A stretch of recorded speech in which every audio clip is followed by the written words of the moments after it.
Welcome back to Daily Flash, and in today's Financially Speaking, we are talking about artificial intelligence because we all know it is here and it is not going anywhere. But somewhere you might not know it's already affecting is when you're shopping.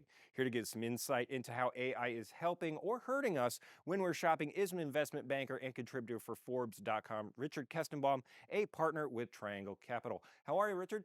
Hey, how are you? Great to see you. Doing great. So, why is artificial intelligence, which we're all affected by now, so important for the retail industry? Retail has very thin margins very often.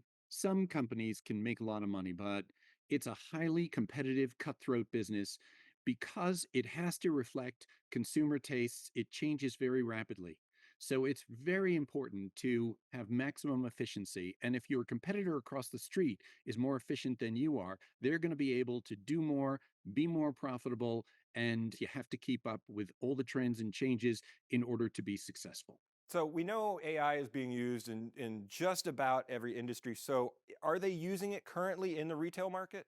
If you go to the self checkout in your grocery store or supermarket and it stops you because something you put in your bag wasn't scanned properly, that is very likely artificial intelligence that is looking at what you're putting in your bag and asking whether it saw it go through the scan. And it has to distinguish between the baby you put down in the stroller next to you, the handbag that you might put down in the rack where the paid products go, and the cereal box that you might have mistakenly not scanned. And artificial intelligence is doing that. It's going to go from that very front of the store all the way back through the store to help management see when there's a stock out on the shelves, to help them see when there's a box unopened in the back of the store, to help them in their distribution center to see where something hasn't been picked properly. And that's going to make them more efficient and more profitable. How do you think it's going to be used, in the future opposed to using from now? Like you're saying, they're using it for stocking and inventory and to make sure you're not, hiding something under the self checkouts. But how do you think it's going to be used in the future?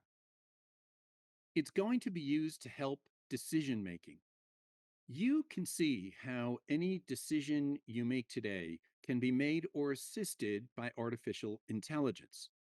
What we can't see now is how the decisions we're not making can be made or assisted by artificial intelligence. So, for example, there may be a broken truck on the road. Artificial intelligence can gather data to say this delivery is going to be late, figure out how to substitute for it. There are all kinds of ways that we don't gather the data we need to run a business that we'll be able to gather and that the artificial intelligence will be able to assimilate into decision making. And that is a whole new world that I believe will affect the life of almost everyone in the world. And now a big uproar that's been going on ever since the idea of AI being put out there is how is it going to affect the personnel and the associates in these stores, or will they just have to adapt?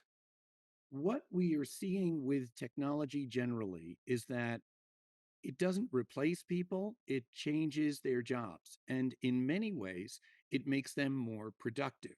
So when a store associate can get a better advisor on an iPad or mobile device they're holding for what kind of shirt or pants would be appropriate for this customer based on what we know about them, having watched them perhaps pick up certain things in the store, that's going to make the experience better for the customer, make the store associate more effective. So there will be training, there will be displacement. Not everyone will adjust. Gotcha. Well, And that's the nature of change. that's great information, Richard. We'll make sure we'll have all of that on our website at dailyflashshow.com. Thanks, Richard. Thank you, Matt.